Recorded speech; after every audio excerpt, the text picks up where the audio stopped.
Hello दोस्तों, क्या हाल है। तारीख आज 8 नवंबर 2025, दिन शनिवार, हिंदी तिथि तृतीया। और आइए बात करते हैं आज के मुख्य समाचार में देश भर की तमाम बड़ी खबरों पर नजर डालते हैं। देखिए, पहली खबर, आज देश को 4 नई वंदे भारत ट्रेन मिलने जा रही है। पीएम मोदी आज 8 नवंबर को इनको हरी झंडी दिखाएंगे। अभी पीएम मोदी 2 दिन उत्तर प्रदेश काशी के दौरे पर पहुंचे हैं और यहीं से आज शनिवार को बनारस खजुराहो वंदे भारत समेत कुल 4 ट्रेनों का उद्घाटन करेंगे। ये कौन कौन सी 4 वंदे भारत ट्रेनों को हरी झंडी दिखाएंगे और किन किन रूट पर चलेगी, इसकी जानकारी डिटेल भी आप देख सकते हैं। चलिए अगला अपडेट देखिए। देश के राष्ट्र गीत वंदे मातरम के 150 साल पूरे होने के मौके पर पीएम मोदी ने स्मरणो उत्सव का शुभारंभ किया। पीएम ने कहा कि वंदे मातरम के टुकड़े करके देश विभाजन के बीज बोए गए। पीएम बोले कि वंदे मातरम की भावना ने आजादी की लड़ाई में राष्ट्र को प्रकाशित किया। 150 सालों में वंदे मातरम का सफरनामा कुछ यूं रहा। 1875 में लिखा गया एक गीत भारत का राष्ट्र गीत बन गया। 1875 में बंकिम चंद्र चट्टोपाध्याय द्वारा ये गीत लिखा गया और भारत की आजादी की लड़ाई में इस गीत ने अमर भूमिका निभाई। ये गीत आज भी हमारी मातृभूमि के प्रति समर्पण, एकता और स्वाभिमान का प्रतीक है। तो पीएम मोदी ने इस दरमियान एक कार्यक्रम को संबोधित करते हुए कहा कि 1937 में वंदे मातरम के टुकड़े हुए। इस गीत का एक हिस्सा भी हटा दिया गया। इसी विभाजन ने बंटवारे का बीज बोया। और राष्ट्र गीत के इस संबोधन कार्यक्रम में गृह मंत्री अमित शाह भी बोले कि वंदे मातरम ने भारतीयों में देशभक्ति जगाई। और अमित शाह ने बिहार विधानसभा चुनाव के पहले चरण का निरीक्षण भी किया। चलिए अगला अपडेट देखिए। भारतीय रिजर्व बैंक आरबीआई के गवर्नर का कहना है कि डिजिटल बदलाव और पॉलिटिकल टेंशन के बीच देश के बैंकिंग सिस्टम में रेगुलेटरी सुधार करना बहुत जरूरी है। बीते दिन 12वें बैंकिंग एंड इकोनॉमिक कॉन्क्लेव 2025 का आयोजन हुआ और इसी दौरान आरबीआई गवर्नर ने ये बातें कही। और वहीं खबर आ रही दोस्तों, हमारे देश के सरकारी बैंक एसबीआई ने एक नया रिकॉर्ड बना दिया है और इसके साथ ही अंबानी टाटा के वीआईपी क्लब में एसबीआई की एंट्री हो चुकी है। बात कुछ यूं है कि एसबीआई की मार्केट वैल्यू पहली बार $100 अरब के पार हो गई। बैंक का शेयर भी 971 के अपने ऑल टाइम हाई पर पहुंच गया। संजय मल्होत्रा बोले कि आरबीआई के नियामक सुधारों से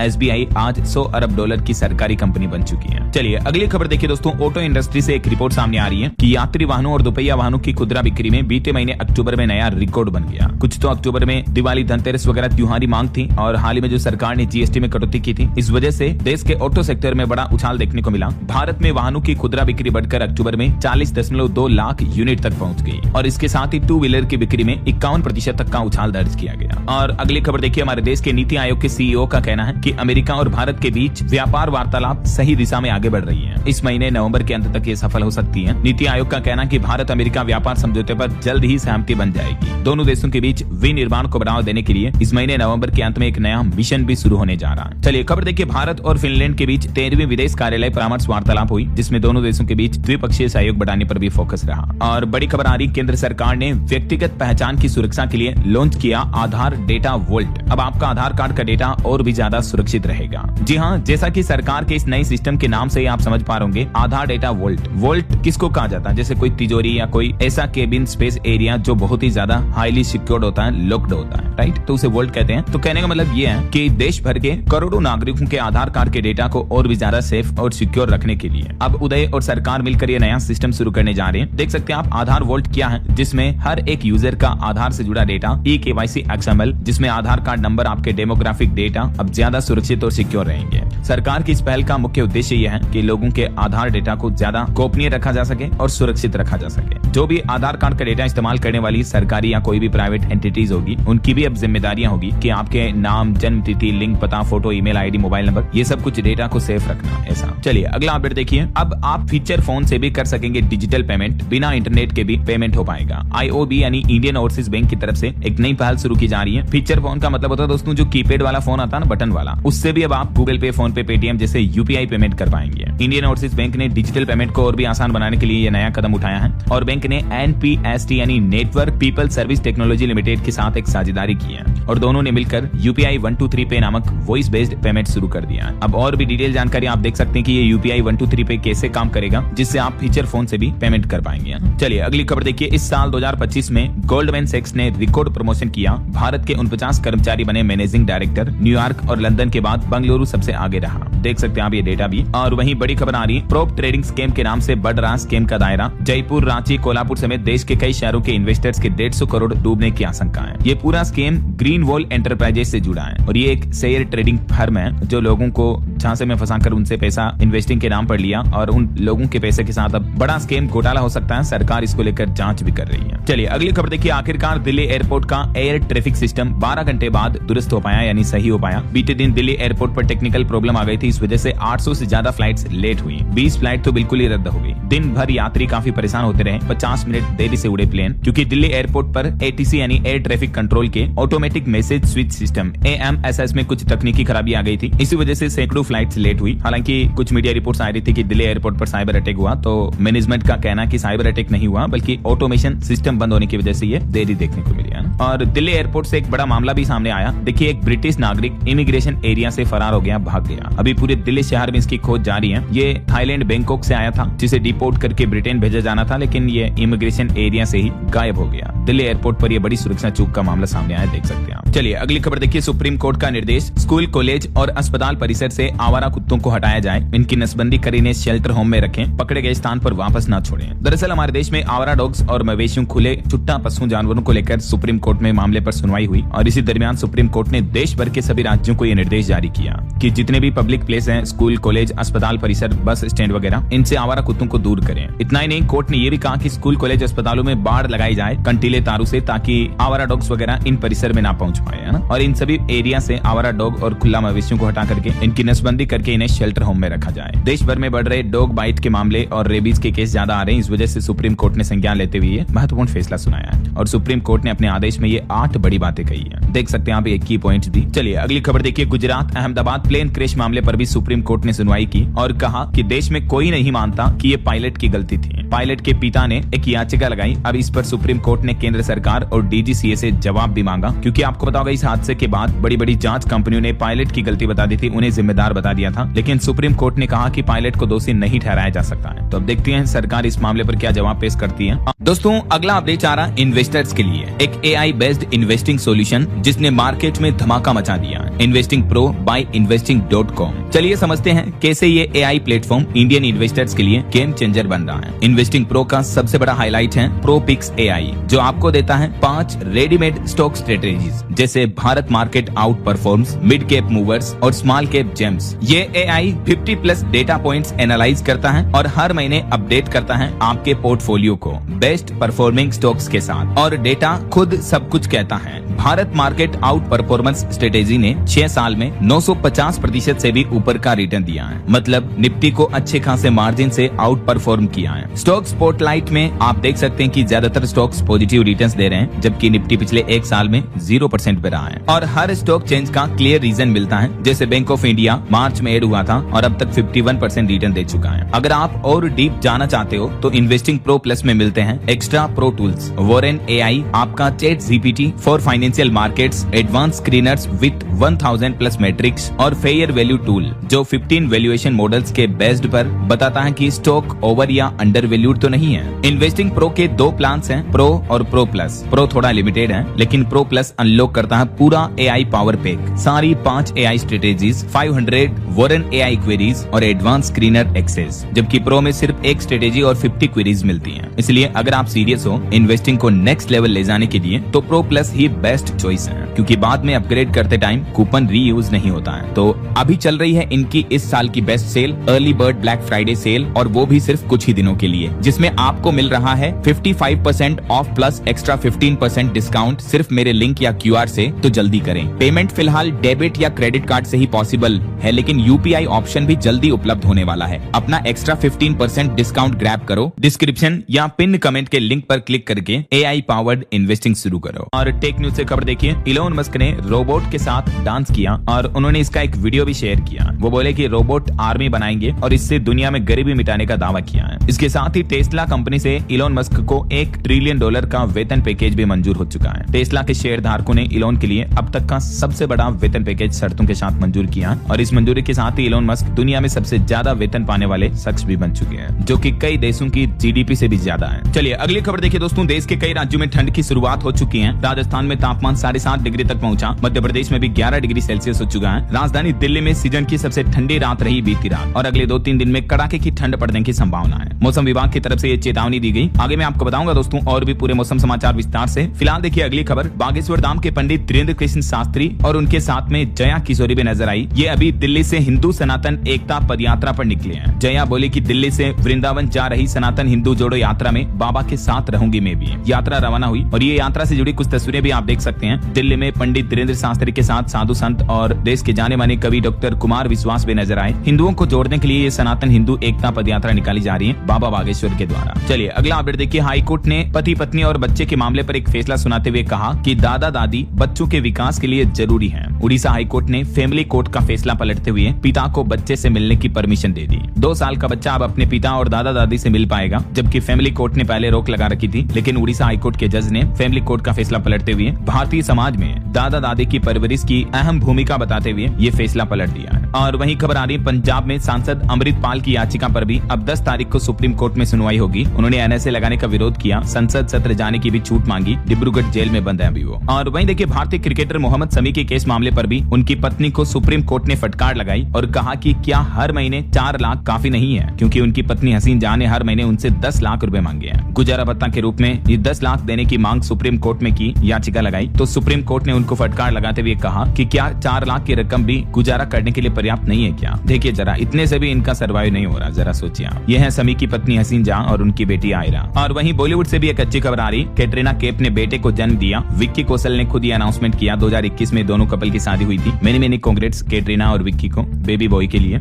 और केरल हाईकोर्ट का एक बड़ा फैसला देखिए। फिजियोथेरेपिस्ट और व्यावसायिक थेरेपिस्ट अब अपने नाम के आगे डॉक्टर नहीं लगा सकेंगे। केरल हाईकोर्ट ने महत्वपूर्ण फैसले पर सुनवाई करते हुए कहा कि इन दोनों तरह के जो डॉक्टर हैं बिना मान्यता प्राप्त चिकित्सा डिग्री के नाम के आगे डॉक्टर नहीं लगा पाएंगे। और इस मामले पर अदालत ने स्वास्थ्य मंत्रालय और एनएमसी से भी जवाब मांगा है। वहीं दोस्तों प्रदूषण पर भी लगाम लगाने के लिए राजधानी दिल्ली में देखिए आप सरकारी और एमसीडी दफ्तरों का समय बदल दिया है। दिल्ली की मुख्यमंत्री रेखा गुप्ता सरकार ने बड़ा ऐलान किया। अब दिल्ली में जो सरकारी और एमसीडी ऑफिस की नई टाइमिंग होगी 15 नवंबर से लागू होगी। 4 महीने तक लागू रहेगी, क्योंकि सर्दियों का सीजन मौसम भी शुरू हो चुका है। तो प्रदूषण और ट्रैफिक कम करने के लिए ये नया टाइम टेबल लागू किया गया है। अब सरकारी ऑफिस सुबह 10 बजे से शाम 6:30 बजे तक खुलेंगे और एमसीडी दफ्तर जो है सुबह 8:30 से शाम 5 बजे तक खुलेंगे, है ना। वैसे अभी दिल्ली में पोल्यूशन इस लेवल तक खतरनाक हो चुका है कि प्रदूषण पर चौंकाने वाली रिपोर्ट सामने आ रही है कि दिल्ली की हवा से कैंसर का खतरा भी बढ़ गया है। यहाँ रहने वाले लोगों के फेफड़े भी सुरक्षित नहीं है। लोग जो हर एक सांस ले रहे हैं वो मौत की ओर ले जा रही है। डॉक्टरों का कहना है कि पिछले कुछ साल में दिल्ली एनसीआर में प्रदूषण का स्तर काफी खतरनाक लेवल पर पहुंच गया है। और इतना ही नहीं, अब दिल्ली की जहरीली हवा में कार्बन तत्व के अलावा अन्य विषैले तत्व भी हैं, जो हमारे शरीर में कैंसर होने का कारण बन सकते हैं। जरा सोचिए आप, इतने गंभीर हालातों के बीच अभी दिल्ली में तो विशेषज्ञ और डॉक्टरों ने ये भी चेतावनी दी है कि कैंसर के मरीज तो घर से भी बाहर ना निकले और सांस के मरीज भी मास्क वगैरह लगाकर घर से बाहर निकले। समझ रहे हो, इतनी गंभीर स्थितियां चल रही हैं अभी राजधानी में। चलिए बिहार चुनाव से जुड़े कुछ अपडेट देखिए आप। राहुल गांधी बोले कि गृह मंत्री अमित शाह के बेटे को बल्ला पकड़ना भी नहीं आता, अब वो क्रिकेट संभाल रहा है। तो वहीं पीएम मोदी ने कहा कि बिहार को कट्टा सरकार नहीं चाहिए। पक्ष विपक्ष दोनों के ही बड़े बयान देखने को मिल रहे हैं, आरोप प्रत्यारोप चुनावी माहौल के बीच। तो वहीं इधर राहुल गांधी ने वोट चोरी वाली प्रेस कॉन्फ्रेंस के मुद्दे पर ब्राजीलियन मॉडल को लेकर कहा कि वो तो एक छोटा सा उदाहरण है। असली सवाल हरियाणा में फर्जी तस्वीर से वोट कैसे डाला गया। महिला की फोटो 22 वोटर स्लिप पर थी, जो अभी एक दिन पहले आपको पता होगा ये मुद्दा उठा था, जिसमें अब तो ये मॉडल भी सामने आकर कह रही कि मैं तो भारत ही नहीं आई थी। तो इस मामले पर अब राहुल गांधी ने ये बयान दिया है। और राहुल गांधी ने ये भी कहा कि वोट चोरी से बनी महाराष्ट्र सरकार में अब जमीन चोरी भी होने लगी है,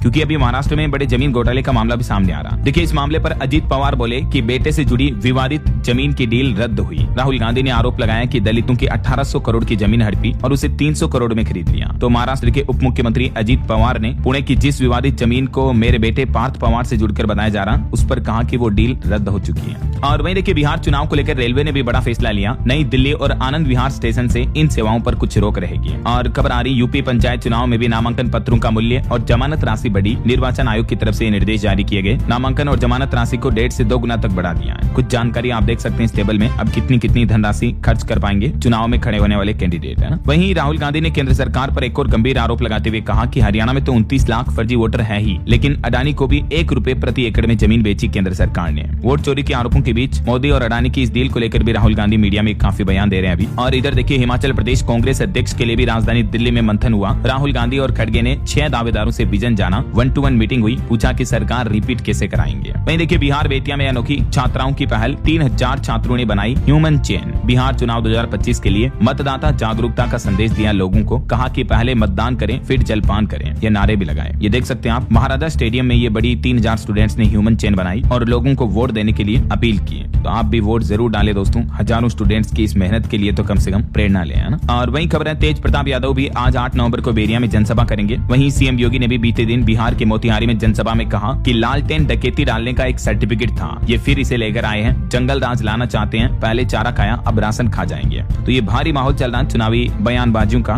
चलिए फिलहाल आगे बढ़ते हैं अपन खबरों में, कुछ इंटरनेशनल न्यूज अपडेट्स देख लेते हैं फटाफट से। देखिए आप, खबर आ रही कि ऑपरेशन सिंदूर के दौरान मारे गए 8 सैन्य विमान। भारत पाकिस्तान संघर्ष पर अब अमेरिकी राष्ट्रपति डोनाल्ड ट्रंप ने भी खुद ये नया दावा किया कि पाकिस्तान को इससे बड़ा नुकसान हुआ था। वहीं इधर अमेरिकी प्रतिबंधों के बीच भी उत्तर कोरिया ने दूसरा मिसाइल परीक्षण किया, 48 घंटे में ही 2 मिसाइल टेस्ट लॉन्च किया। और वहीं देखिए दोस्तों, चीन ने भी अपना तीसरा एयरक्राफ्ट कैरियर सेना में शामिल किया। चाइनीज राष्ट्रपति शी जिनपिंग ने खुद झंडा देकर समुद्र में उतारा। और चाइना के एक्सपोर्ट पर भी अमेरिका के मामले पर खबर आ रही कि अक्टूबर महीने में चीन का निर्यात घटा। अमेरिका को भेजे माल में 25% तक की गिरावट आई, क्योंकि अमेरिका ने हाल ही में चाइना पर जो भारी भरकम टैरिफ लगाया था, तो इस वजह से ये असर देखने को मिला है। वहीं देखिए, अमेरिकी राष्ट्रपति डोनाल्ड ट्रंप के परमाणु परीक्षण वाले बयान पर भारत ने भी दो टूक जवाब देते हुए कहा कि अवैध गतिविधियां पाकिस्तान के इतिहास का हिस्सा रही हैं। देखिए, भारतीय विदेश मंत्रालय के प्रवक्ता बोले कि पाकिस्तान सालों से एटमी हथियारों की तस्करी कर रहा है। हमने हमेशा इस बारे में बताया, क्योंकि हाल ही में ट्रंप ने कहा था कि पाकिस्तान न्यूक्लियर टेस्ट कर रहा, तो इस बात को लेकर भारत के विदेश मंत्रालय के प्रवक्ता रणधीर जायसवाल ने भी ये प्रेस कॉन्फ्रेंस में बयान दिया। वहीं खबर आ रही दोस्तों, इजराइल गाजा जंग के बीच गाजा के सुरंग में फंसे 200 हमास के लड़ाके, लेकिन इजराइल ने उनके निकलने का रास्ता ही बंद कर दिया। इजरायली सेना बोले कि इन्हें अंडरवियर में आर्मी कैंप तक ले जाएंगे।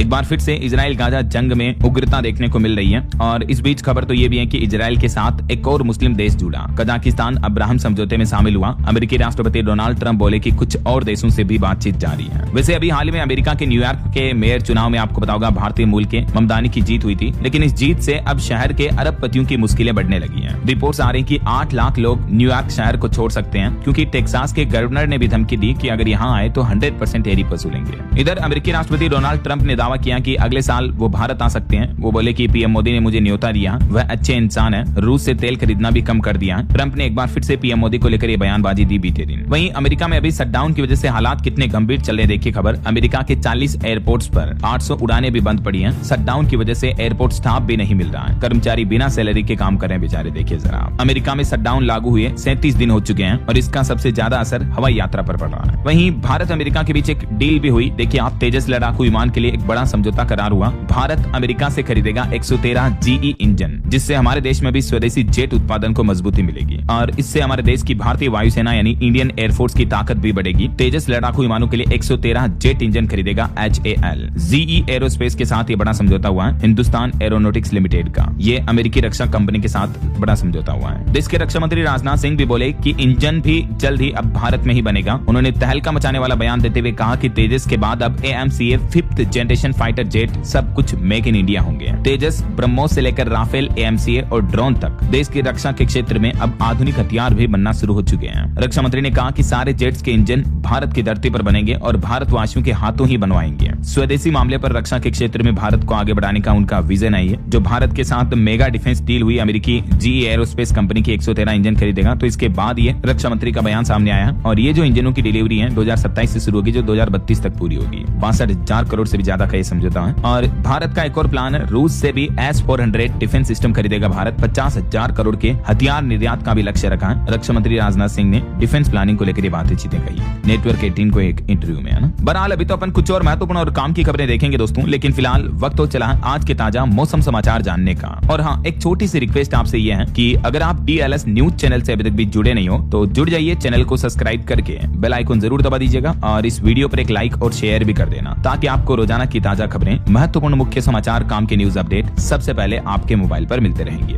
ओके, और चलिए आगे बढ़ते हैं मौसम अपडेट में। तो जैसा कि मैंने आपको शुरुआत में बताया था कि अभी देश के पहाड़ी राज्यों में जो बर्फबारी शुरू हो चुकी है, इस वजह से देश के अधिकतर राज्यों में ठंड का मौसम भी शुरू हो चुका है। देखिए कुछ अलग अलग राज्यों की स्थितियां। मध्य प्रदेश में तो राजगढ़ का पारा 9 डिग्री तक पहुंचा। MP इंदौर में भी 10 सालों का रिकॉर्ड टूटा, ठंड इतनी तेज पड़ी। मध्य प्रदेश में अगले 5 दिन बारिश की चेतावनी भी नहीं है। इधर राजस्थान में भी उत्तरी हवाएं चलने की वजह से ठंड बढ़ी। सीजन में पहली बार पारा सिंगल डिजिट में आया। राजस्थान के शेखावटी में तो तापमान 7 डिग्री तक गिरा और राज्य के सभी शहरों का पारा 20 डिग्री से नीचे पहुंच चुका है। पहाड़ी राज्य हिमाचल प्रदेश में भी देखिए शिमला से भी ठंडी हुई मैदानी इलाकों की रातें, 15 शहरों में 10 डिग्री से कम पहुंचा पारा। हिमाचल में भी 3 जगह तो माइनस में चल रहा तापमान। मंडी और बिलासपुर में कोहरा भी देखने को मिल रहा है। उत्तर प्रदेश में भी अब पारा गिरने लगा, रातों में पड़ेगी ठिठुरन वाली सर्दी और पूर्वांचल में तो कोहरे की भी चेतावनी है 2-3 दिन बाद। तो मध्य भारत और मैदानी भारत के अधिकतर राज्यों में तो बारिश का माहौल चेतावनी नहीं है, लेकिन दक्षिण भारत में अभी भी मौसम मेहरबान हो रहा है। तमिलनाडु और केरल में गरजे एक साथ बादल बरसात देखने को मिली बीते दिन भी। इस बीच मौसम विभाग का कहना कि उत्तरी मैदानी इलाकों में तो अभी सर्दी का असर और बढ़ेगा। ज्यादातर राज्यों में तापमान 1 अंक में पहुंच जाएगा, यानी 10 डिग्री से नीचे आ जाएगा, 9, 8, 7, 6, 5। हालांकि दक्षिण भारत के कुछ राज्यों में अभी भी बारिश की चेतावनी है। जैसे अगले 24 घंटों के दौरान देश भर में मौसम की संभावित गतिविधियां क्या रह सकती हैं, तो तमिलनाडु, दक्षिण कर्नाटक, अंडमान निकोबार द्वीप समूह वगैरह यहाँ हल्की फुल्की बारिश हो सकती है। वहीं मणिपुर, मिजोरम, त्रिपुरा में भी हल्की फुल्की बारिश की संभावना है। बाकी अन्य राज्यों में मौसम सामान्य शुष्क रहेगा। और अंतर्राष्ट्रीय तूफान पर एक बड़ी खबर आ रही दोस्तों, देखिए आप, फिलीपींस के बाद अब वियतनाम में तूफान काल मेगी ने तबाही मचाना शुरू कर दिया है। अब कमजोर होकर बना उष्णकटिबंधीय तूफान। इस तूफान की वजह से 250 से ज्यादा लोगों की जाने जा चुके हैं ऑलरेडी, फिलीपींस वगैरह यहाँ, और अभी ये तूफान वियतनाम में तबाही मचा रहा है। और दुनिया भर में वैज्ञानिकों की एक चौंकाने वाली रिपोर्ट भी सामने आ रही। देखिए दोस्तों, इस साल 2025 का जो साल था, ये दुनिया का दूसरा या तीसरा सबसे गर्म साल रहा। दुनिया भर में बढ़ते तापमान से पर्यावरण को भी खतरा है। खुद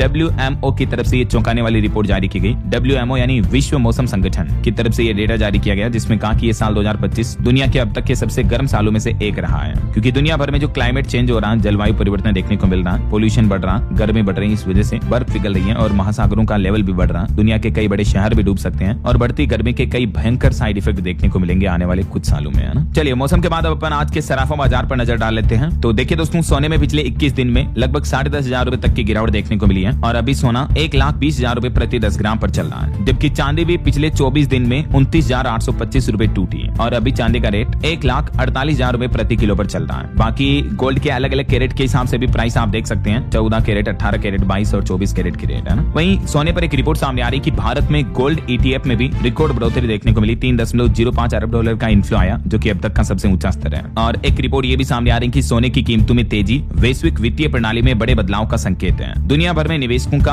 भरोसा जो है अब डॉलर, यूरो जैसे करेंसी से घट रहा है, बल्कि गोल्ड जैसी सेफ एसेट में ज्यादा निवेश कर रहे हैं दुनिया भर के बड़े बड़े निवेशक, है ना। चलिए साथ के साथ कुछ मार्केट अपडेट्स पर भी नजर डाल लेते हैं। तो देखिए दोस्तों, बीते दिन भारतीय शेयर बाजार 600 अंक गिरकर फिर संभल गया। सेंसेक्स कुल 95 अंक नीचे 83,216 पर बंद हुआ। वहीं खबरें पीरामल फाइनेंस के शेयर 12% ऊपर लिस्ट हुए मार्केट में। और खबर है दोस्तों, विदेशी निवेशक भी 3 महीने की बिकवाली के बाद अब भारतीय शेयर बाजारों में फिर से खरीदारी कर रहे हैं, अपना निवेश बढ़ा रहे हैं। FPI को लेकर डेटा सामने आ रहा। और वहीं निवेशकों के लिए खबर है, MV फोटोवोल्टिक पावर का IPO 11 नवंबर को खुलेगा। अच्छा, वैसे IPO में निवेश की प्रक्रिया अब और भी आसान होने जा रही है। मार्केट रेगुलेटर से भी एक नया नियम लेकर आ रहा है, जो कि निवेशकों के लिए एक बड़ी राहत की बात है। सेबी का कहना है कि अब जो कंपनियों के IPO का फोकस होगा, वो दस्तावेज छोटे होंगे, जिन्हें समझना आसान होगा, और IPO की वैल्यूएशन में भी सेबी दखल नहीं करेगा। तो कुल मिलाकर कंपनियों के IPO भी आसान से आ पाएंगे, मार्केट में जल्दी लिस्ट हो पाएंगे।